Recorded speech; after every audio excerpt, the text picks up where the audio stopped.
This is going to be a quick video about the Realtrack models 156. I just thought it might help people who don't know what all the functions are. I'm going to run through them one by one. Might miss a few out, but I'll run through the most important ones and show you how it works. It's a completely standard model, this one, other than the fact I found it a little bit quiet when I was trying to record it, so I've added some extra speakers into it. So I already got two sound decoders. It's got a speaker in each end, but now it's got two speakers in each end. The one I've added is one of these small speakers, and I've put it basically on its side, inside between the doors, so you don't really notice it, because it has got a nice interior, this model. You don't want anything that's going to show up too much.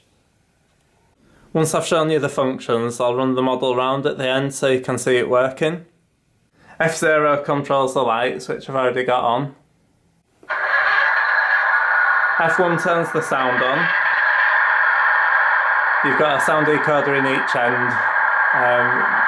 Means that you can have separate start-up times for the engines and things, and you can have directional features, so the horns will only play in the direction of travel and so on.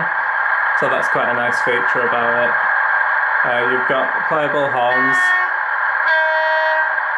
so you can press those for as long or as short as you want. And then you've got a passenger door sequence on function 4, which also includes some light switcher on the side of each coach. You can only just see them.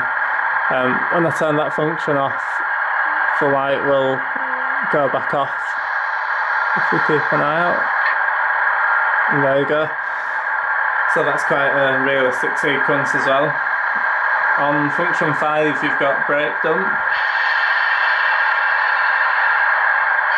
If the model's moving, it also does manual brake.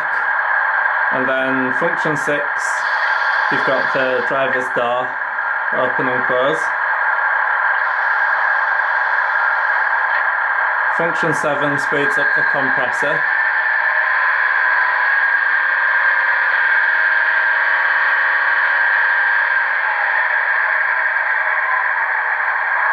Function 8, you've got a toilet flush.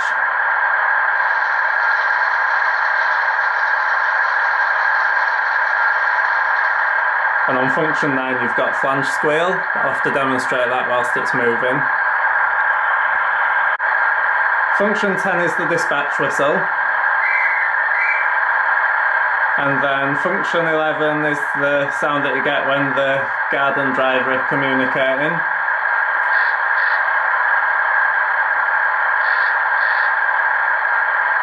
And then you've got some lighting functions, so I'm going to turn the light off and then I'll show you the lighting functions. So function 12 is the passenger compartment lighting. You see it flickers as it turns on and off as well. And that's to replicate a fluorescent tube, I believe.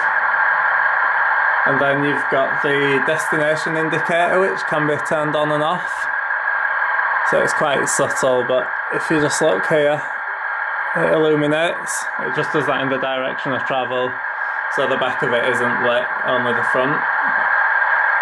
I've put the lights back on now so you can see it better again.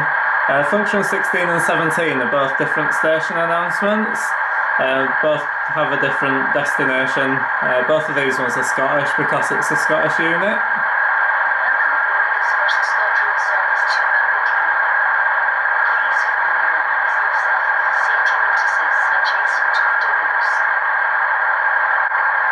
On function 19 you've got a cab light. That'll only light up the forward facing cab, and it switches itself automatically when it's moving as well. I've turned the lights off because function 20 is the nighttime running mode, so you've got an option to have the lights lit at the other side instead, and that's what the real one would be like on a night. And then the final function is number 21, and it's the sound of the carriage heater.